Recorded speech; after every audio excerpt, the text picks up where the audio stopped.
Comment faire pour aller au ciel? Amen. Donc, les questions, moi, ils reviennent fréquemment au cours de la semaine.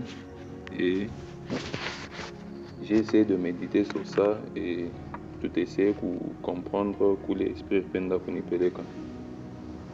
Bon, père, poser question, c'est l'envie de tout fondisha mon qui vous Christ tout qui est tout.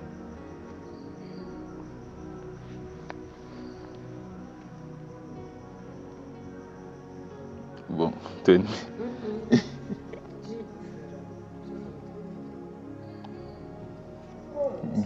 Ndio muntu akwenda kumbingu ifafaje. Faut ngope ma commandement ile Mungu asema. OK.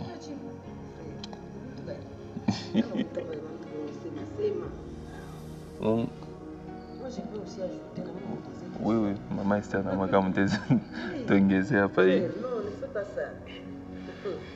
Donc on a fait ça au wiki. Donc on fait les Esther na mwaka mtezi tongezea hapo hapo. Sio kwenda kulingo papa. Cha kwanza nilifuka mtoto wa Mungu. Amen. Kama mtoto wa Mungu, huyu mtoto wa shetani. Amen. Ile mbele tu ya kwanza. Quand mtoto wa Mungu kisha mwafupe Jésus Christ comme Seigneur. Donc mimi napenda maisha yangu nitembee kutoka kwa Mungu pour qu'un jour kapate Mungu. Amen.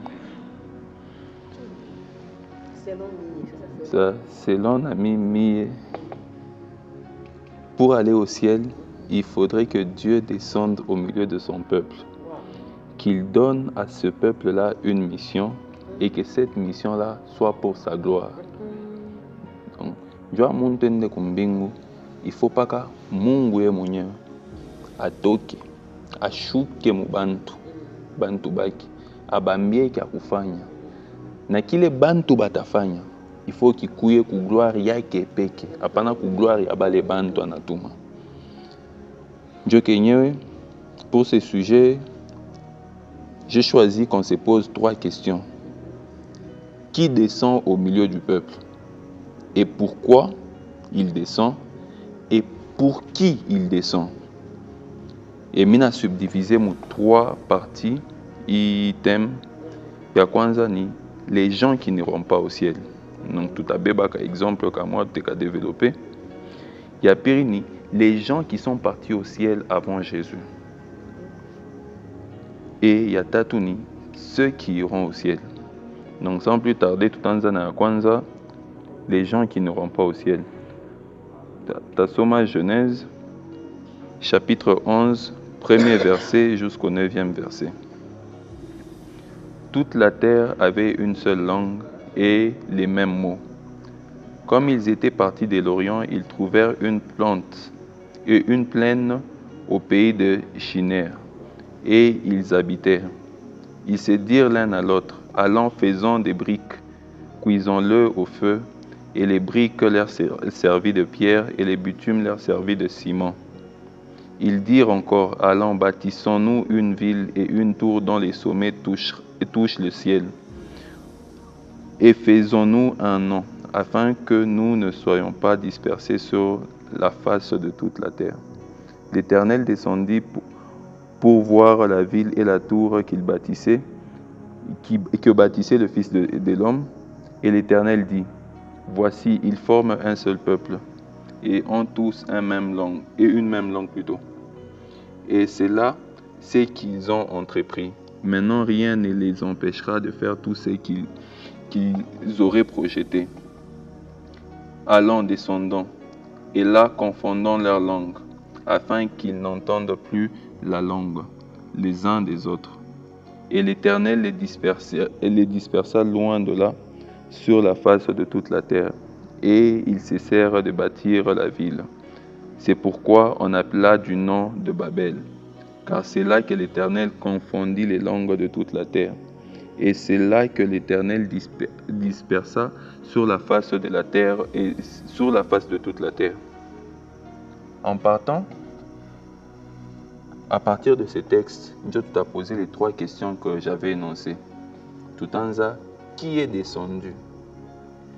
qui avait demandé à ces peuples, parce que ni bantu bo benye, banafika banangara pleine, banasema, Chipa Ifwashi, il faut tuyenge pour ville munene. Tuyenge pour na ile tour, njutwache na shie njina. En revenant à la première question, je disais, qui est descendu? C'est comme ça aussi, nous aussi dans notre vie, qui est descendu et nous a dit de commencer quelque chose? Parce que Dieu n'était pas descendu au milieu de ce peuple-là. Il ne les avait pas demandé de construire cette tour-là afin d'aller au ciel. C'est vrai que besoin à beau, il quoi noble. Mais est-ce que il est tour C'est ça la première question que nous devons nous poser dans cette histoire. Je veux dire.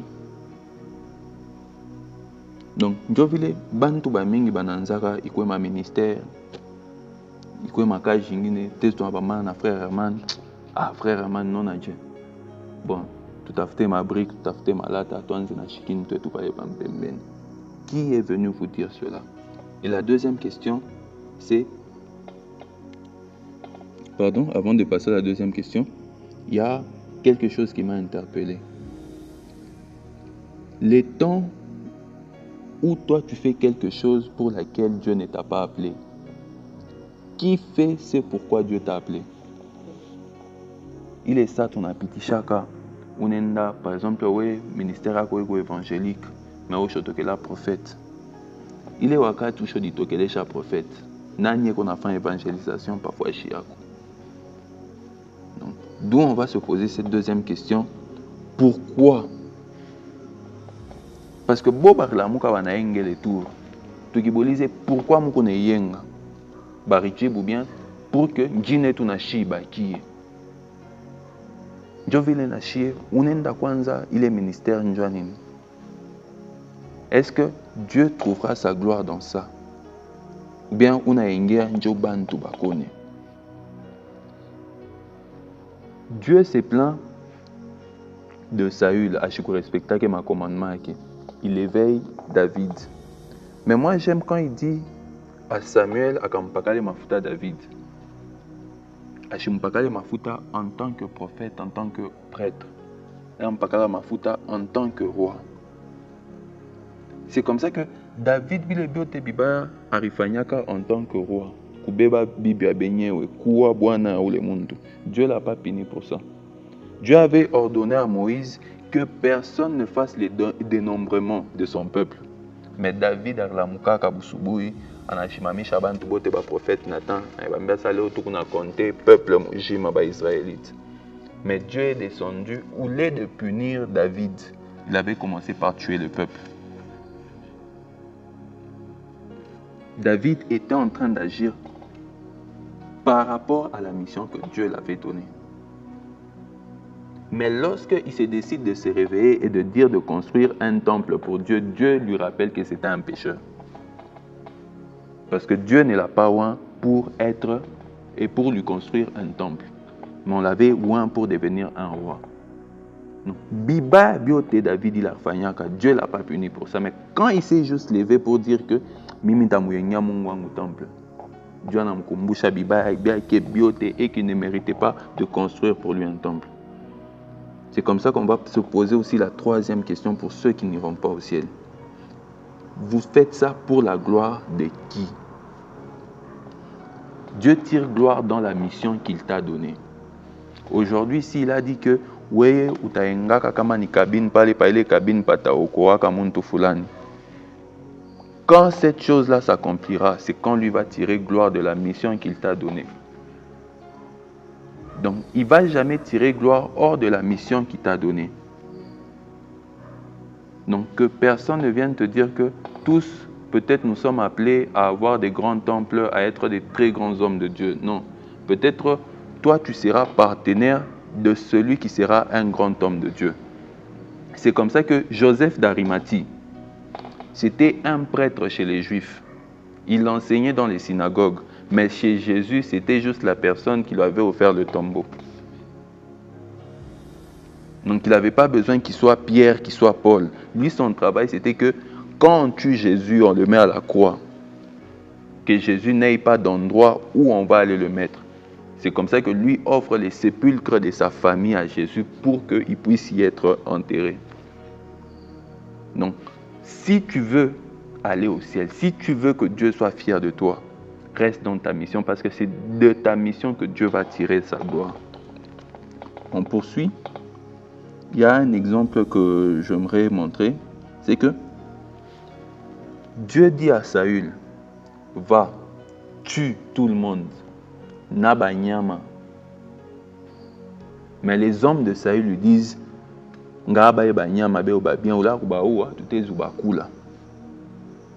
quand Dieu descend,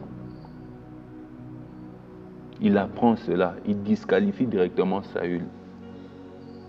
Pourquoi? Parce que Saül n'a pas répondu à la mission que Dieu l'avait donnée. Lui, il s'est fait aussi sage à ses propres yeux, il a voulu corriger Dieu. C'est comme ça que nous, dans toutes choses, qu'il pleuve ou qu'il neige, que personne ne vienne nous détourner par envie de vouloir gagner des choses matérielles. Et par là, je conclus avec ceux qui n'iront pas au ciel en disant que quand Dieu ne descend pas dans quelque chose et qu'il ne te dit pas de faire une mission quelconque, que tu sois dans l'église, que tu sois hors de l'église, si Dieu ne tire pas gloire de la mission qu'il t'a donnée, tu travailles en vain. C'est comme ça qu'avant toute chose, ne cherche pas qu'on te prophétise que tu auras de l'argent. Ça, c'est les choses de cette terre. Mais sache, cherche à ce qu'on te parle de ta mission en Jésus-Christ. Car chacun a sa mission. C'est pour cela qu'on dit, on t'appelle. L'appel que Dieu fait à tout homme, c'est avec un but précis dans la vie de chacun. Tous ne sommes pas appelés à faire la même chose. C'est comme ça que tout celui qui n'agit pas dans sa mission et que Dieu ne tire pas gloire de sa mission n'ira pas au ciel. En cela, je passe au deuxième point qui est ceux qui partent au ciel et ceux qui sont partis au ciel avant Jésus-Christ. Parce que ça m'est revenu souvent. Je me pose la question de savoir, est-ce que Bankambo est tout bois pour une bingo? Parce qu'on ne peut pas se dire que Béouchibo, tout bien, en Amérique, il y a un temps, il y a une parole, il y a un donc, mon ranzo bebaka para bamu tribu avec Judas. Donc les autres là, nos ancêtres n'ont pas eu droit au ciel. C'est comme ça que on m'a ramené dans le livre d'Exode, le chapitre 3. Exode, le chapitre 3. Exode, le chapitre 3. Du premier verset au deuxième verset, pour ceux qui sont partis au ciel avant que Jésus ne vienne.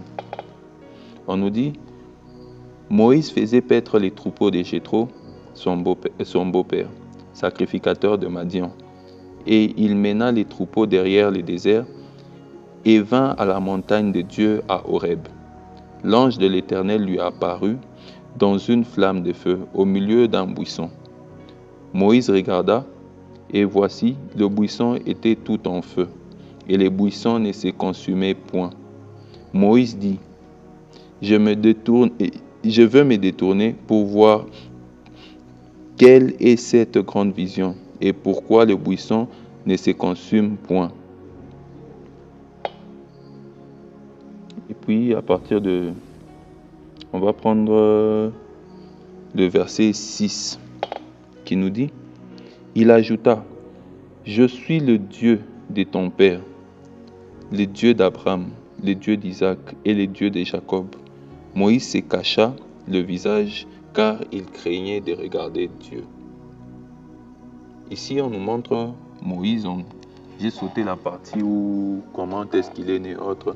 On nous montre Moïse qui voit la représentation de la puissance de Dieu sous forme d'une flamme.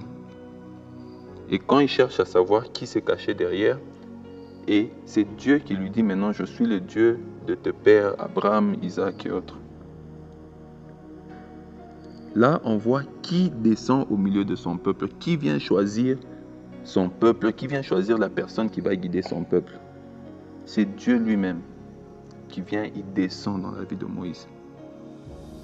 Moïse ne le connaissait pas avant, parce que Moïse est né de cette éducation-là égyptienne. Mais Dieu descend au milieu de son peuple. Et quand nous partons à la deuxième question de savoir le pourquoi, nous partons au même livre d'Exode, au même chapitre. Nous allons lire le verset 16 et le verset 17. Il lui donne maintenant la mission pour laquelle il a choisi. Va, rassemble les anciens d'Israël et dis-leur, l'Éternel, le Dieu de vos pères, m'est apparu, le Dieu d'Abraham, d'Isaac et de Jacob. Il m'a dit, je vous ai vu, et j'ai vu ce qu'on vous a fait en Égypte. Et j'ai dit, je vous ferai monter de l'Égypte où vous souffrez, dans les pays des Cananéens, des Hétiens, des Amoréens, des Phérésiens, des Héviens et des Jébusiens, dans un pays où coule le lait et le miel. Dieu montre clairement la mission qu'il donnait à Moïse pour son peuple. Non, nous sommes toujours dans la logique. Dieu descend dans son peuple pour donner une mission précise à son peuple. Et au final, pour savoir à qui cette libération-là, la gloire allait aller, nous allons partir seulement au même verset, au même livre du verset 7. Le même chapitre, verset 7. L'Éternel dit, j'ai vu la souffrance de mon peuple qui est en Égypte. J'ai entendu les cris qui lui font pousser ses oppresseurs, car je connais ses douleurs. Je suis descendu pour les délivrer de la main des Égyptiens. Là, j'aime ce qu'on dit. Dieu dit, je suis venu. Et pourtant, il parle, c'est à Moïse. Il peut dire à Moïse que, va dire à mon peuple que je suis venu. Mais il dit, va leur dire, je suis venu. Pas que je t'ai envoyé toi. Parce que si les gens voient que Dieu a envoyé un homme, c'est que Dieu a remis la toute-puissance entre ses mains. C'est ce que Dieu avait fait avec Moïse. Il avait fait de Moïse le Dieu des Égyptiens. Mais quand Moïse doit aller parler à ses frères, il lui dit quoi? C'est Dieu qui décide de libérer son peuple. Parce que les gens, en voyant la puissance que dégageait Moïse, certains déjà dans les déserts ont commencé à se perdre. Ils ont commencé à l'identifier directement à Dieu. Ils ont pensé que c'était sa propre volonté de les libérer de l'Égypte. Dieu a voulu que les gens sachent que c'est lui qui venait agir dans leur vie, afin que quand les gens vont commencer à adorer, qu'ils n'adorent pas une autre personne, qu'ils puissent l'adorer lui directement. Donc, dans chacune de missions, donc, humainement, on peut se dire que Dieu est égoïste. Parce que tout ce qui fait, que ce soit pour ton bonheur, que ce soit pour ton malheur, tu dois lui rendre gloire qu'à lui. Et dans n'importe quelle mission que nous nous fixons dans notre vie, si la gloire n'est pas rendue à Dieu, c'est que ça ne vient pas de Dieu. Si aujourd'hui c'est pour que nous-mêmes nous soyons glorifiés, c'est que ça ne vient pas de Dieu. Si aujourd'hui on dit que le Dieu qui agit telle personne, à travers telle personne est grand, vous êtes encore bien. Mais quand on dit que telle personne est grande, vous n'êtes plus de Dieu. Là, plus on avance, je vais essayer de montrer cette allégorie-là que j'essaie de soulever. Donc là, c'est ceux qui ont accepté la mission de Dieu et l'ont fait pour la gloire de Dieu avant de connaître le Christ. Maintenant, nous allons passer à notre génération. Ceux qui vont aller au ciel parce qu'ils ont connu Christ. Et j'ai pris le premier texte, on va lire Matthieu.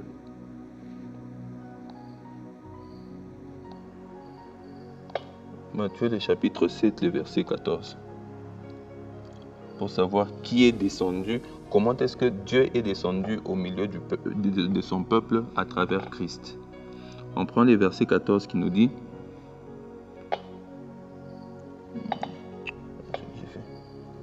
chapitre 7.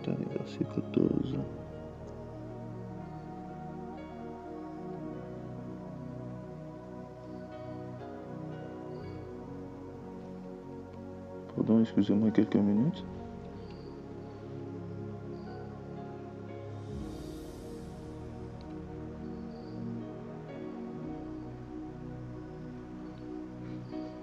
Bon, là on va changer de livre parce que j'avais mal noté. On commence directement par Jean. Pour revenir, c'est la partie où la prophétie d'Ésaïe qui dit qu'une vierge tombera enceinte et qu'elle enfantera d'un enfant, et cet enfant-là sera appelé Emmanuel, qui veut dire Dieu parmi nous. Donc là, c'est directement l'initiation de la notion divine de Jésus. Donc l'association déjà de Jésus et Dieu, où il y a beaucoup de débats qui se passent, nous voyons à la télé des gens qui se chamaillent jusqu'à aujourd'hui pour savoir si Jésus-Christ est Dieu et autres. Mais nous allons prouver que c'est Jésus-Christ, Dieu, qui est descendu au milieu de son peuple afin de lui donner une mission précise pour que son peuple puisse vivre éternellement avec lui. Nous allons prendre un Jean. Et nous allons prendre Jean 1, Jean, le premier verset, le 14e, et le premier chapitre, le 14e verset.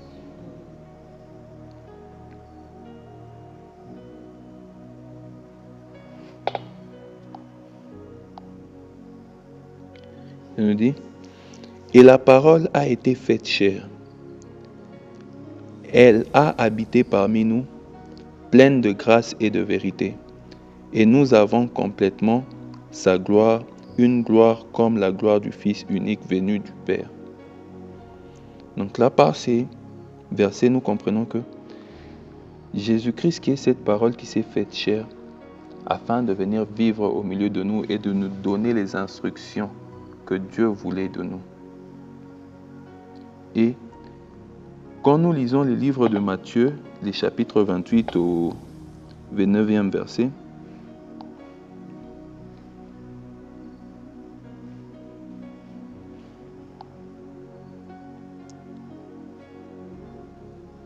au 19e verset plutôt, on nous dit, Jésus-Christ nous demande la mission qu'il nous donne à tous. C'est aller faites de toutes les nations des disciples, les baptiser au nom du Père, du Fils et du Saint-Esprit.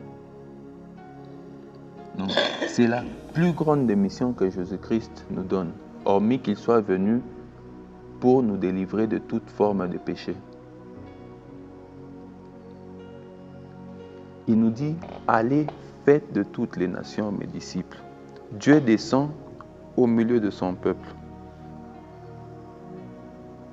Il nous détache de cette vie pécheresse par son sacrifice à la croix.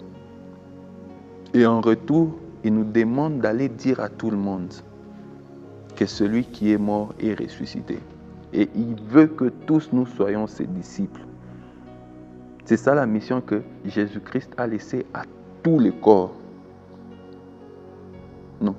Quand un prophète est en train de faire son service, c'est pour la gloire de Dieu. Et c'est ça sa manière de faire de toutes les nations des disciples de Dieu. Donc, il ne faut pas toujours dire que lui, vu qu'on a tabiri, il n'évangélise pas. Parce que tous, quand nous venons dans un culte ou bien dans un temple, certains viennent,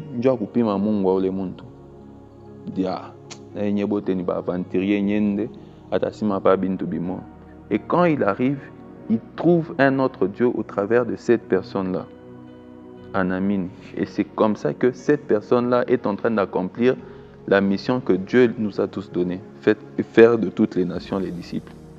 Donc, suivant les différents ministères et les différents dons qu'il a placés dans tout un chacun, nous avons l'obligation de faire de toutes les nations les disciples par rapport à ce qu'il a mis en nous. Et cette gloire doit revenir qu'à lui. C'est ça que nous allons voir dans le même livre au verset 20 qui dit « Et enseignez-leur à observer tout ce que je vous ai prescrit. Et voici, je suis avec vous tous les jours jusqu'à la fin du monde. » Il dit quoi? enseignez-leur tout ce que moi je vous ai prescrit. Donc, quand nous partons enseigner, ce n'est pas ce que nous disons. Dites que le Maître nous a dit de vous dire. C'est Jésus qui nous a demandé de vous dire. Comme ça, toute la gloire de cette histoire-là revient qu'à lui-même. C'est comme ça que lui-même, Jésus nous dit dans Jean 14, 6,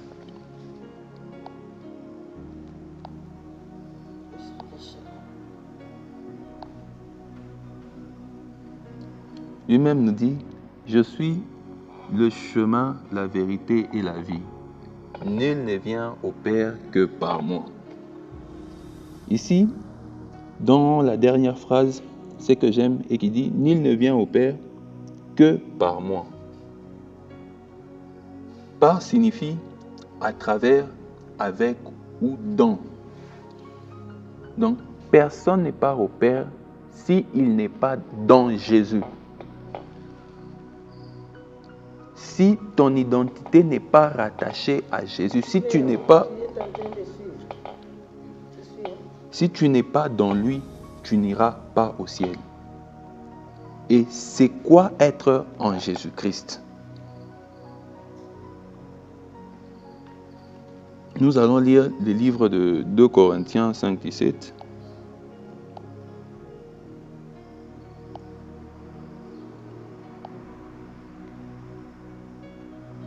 Si quelqu'un est en Christ, il est une nouvelle créature. Les choses anciennes sont passées. Voici, toutes choses sont devenues nouvelles. Donc c'est ça même, être en Christ.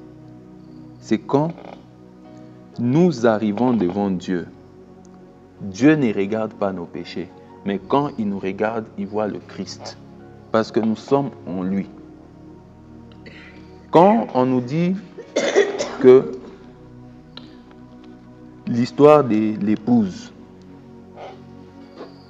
il y a un mot qui revient souvent et que tu as trouvé ton âme sœur. Donc, vous allez former une seule chair et une seule âme. Donc, tous comme nous sommes là, nous cherchons la côte que Dieu avait retirée en nous pour que nous soyons complets. Et quand on nous parle de Jésus, on nous parle souvent de cette allégorie-là de l'épouse. Donc l'époux viendra prendre son église qui est son épouse. Donc quand quelqu'un est en Christ, il se retrouve rattaché et il forme une même chair et une seule âme. C'est comme ça que devant Dieu, Dieu ne va pas voir que celui-ci et celui-ci. Il va voir une seule personne. C'est comme ça que Jésus nous dit que par moi, donc dans moi, être en Christ, c'est ce qui nous fera amener au ciel. Donc chacun voulait qu'on juge nos péchés en disant que ou frère fulani, Dieu regardera son fils bien-aimé qu'il a envoyé pour nos péchés. C'est comme ça que tous notre visage sera okifié, banangara non, c'est Jésus entre, devant Dieu les jugements ne sera pas frère Élie, frère Nathan, maman Esther. Ça sera Jésus face à son Père.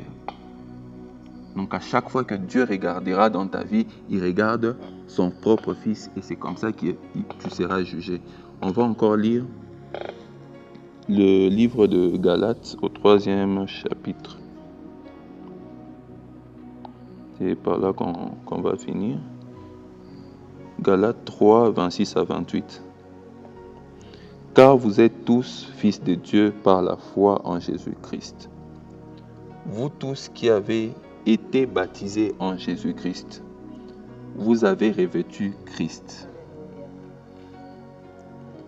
Il n'y a plus ni juif ni grec, il n'y a plus ni esclave ni libre, il n'y a plus ni homme ni femme, car tous vous êtes un en Jésus-Christ. Donc là, on vient nous montrer maintenant comment est-ce que nous sommes en Christ. Donc, là, Paul rappelle la nouvelle identité depuis que nous sommes en Christ. Donc, Paul vient nous rappeler que quand nous sommes en Christ, il n'y a plus ni femme, ni homme, il n'y a plus ni juif ni grec. Donc, et là, être baptisé en Christ signifie quelque chose de très bien.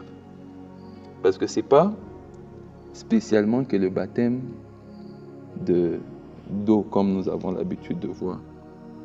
Parce que dans Actes, Paul est en train de faire un service et il y a des gens qui sont touchés et sont baptisés par l'Esprit. Ces gens-là commencent à prophétiser aussi, à parler en langue. Et à Paul, on pose la question de savoir, est-ce que si quelqu'un n'est pas baptisé d'eau, peut être baptisé d'Esprit? Paul, qui ne savait pas comment répondre, dit quoi? Je rentre à Jérusalem. Après Jérusalem, je viendrai vous répondre. Et en même temps, Pierre, qui allait prier chez Corneille, fait un songe où, dans un panier, Muranzotoka Banyama, impur, les bottes, coutume juive. Et il demande à Dieu, que veux-tu me montrer? Ce songe-là est revenu 2 fois. Et Dieu lui dit, tout ce qui est consacré par moi est saint. Donc, dès que tu acceptes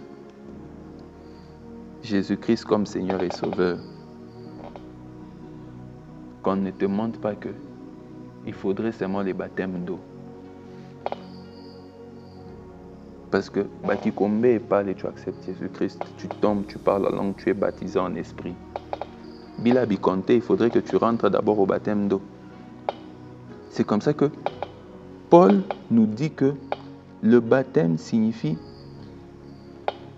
que nous sommes identifiés en lui, en renonçant à nos anciennes vies pécheresses. C'est ça même le baptême, plonger dans l'eau.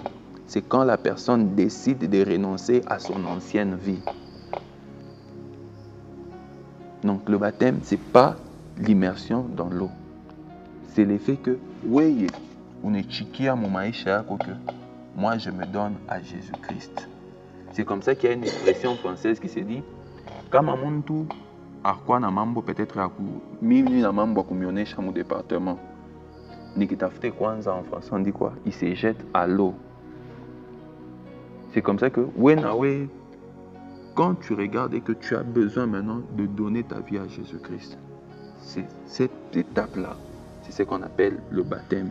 Et je veux lire le dernier livre, c'est Marc 8, le 34e verset. Puis